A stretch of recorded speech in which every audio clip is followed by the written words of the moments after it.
আসসালামু আলাইকুম, কেমন আছেন সবাই? অনেক দিন পর কিন্তু বাবার বাড়িতে আসছি। আসলে এখন খুব ঠান্ডা ঠান্ডা কিন্তু বাতাস বইছে। কিছুক্ষণের মধ্যে মনে হচ্ছে বৃষ্টি আসবে। ওদিকে কিন্তু দেখতে পাচ্ছেন অনেক বৃষ্টি ধরে আছে। কিছুক্ষণের ভিতরে আর কি চলে আসবে। তো আমার বাবা একটু অনেক বেশি অসুস্থ, এই জন্যই কিন্তু হঠাৎ করে কিন্তু চলে আসলাম। আর গাছের আম কিন্তু অনেকটাই খাওয়া হয়েছে।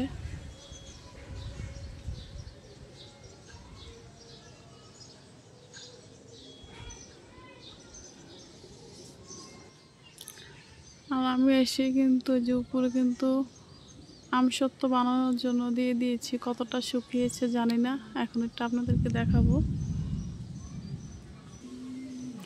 অনেকটাই কিন্তু শুকানো হয়েছে। আসলে মোবাইলে কেন জানি কালো দেখা যাচ্ছে, কিন্তু এটার কালারটা হচ্ছে লাল, যেহেতু এটা পাকা আম দিয়ে বানিয়েছি। এই তো দেখে বুঝতে পারছেন। সবার কিন্তু ধানের কাজ শেষ আমাদের বাড়িতে, কিন্তু আমার শ্বশুর বাড়িতে কিন্তু এখনো শেষ হয় নাই।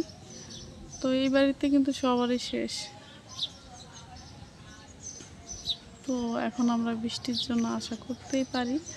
আর এখন যেহেতু বিকাল টাইম, সবারই কিন্তু ধান উঠানো হয়ে গিয়েছে। তো প্রচুর ঠান্ডা বাতাস আসছে, খুবই ভালো লাগছে, খুবই ভালো লাগছে। যেহেতু কারেন্টে কিন্তু প্রচুর ডিস্টার্ব করছে, কারেন্ট থাকছে না, কিছুক্ষণ পর পর কিন্তু চলে যাচ্ছে।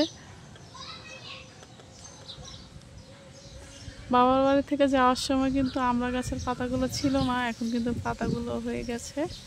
জেঠি আমাদের গাছেও কিন্তু পাতা হয়ে গেছে। আর কতটা বাতাস আপনারা দেখলেই বুঝতে পারবেন। এই যে আম গাছের পাতা, সব পাতায় কিন্তু নড়াচড়া করছে। ওইদিকে কিন্তু মেঘ ধরে আছে। আর এই তো দেখতেই পাচ্ছেন কতটা বাতাস। আসলে এখন কোথায় কোথায় বৃষ্টি হচ্ছে অবশ্যই কিন্তু আপনারা কমেন্টে জানাতে ভুলবেন না। আমাদের এখানে তো এখনো হয় নাই, তবে আশা করা যায় হবে। আর তাছাড়া আমরা কিন্তু এখনো বেশি বড় হয় নাই, বড় হলে কিন্তু অবশ্যই দেখাবো যে এতটুকু হয়েছে।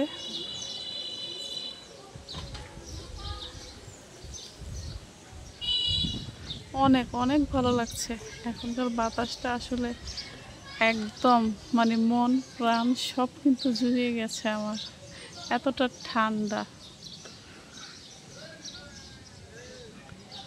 তো সবাই আমার বাবার জন্য দোয়া করবেন। তো সবাই ভালো থাকবেন, সুস্থ থাকবেন। আল্লাহ হাফেজ, আসসালামু আলাইকুম।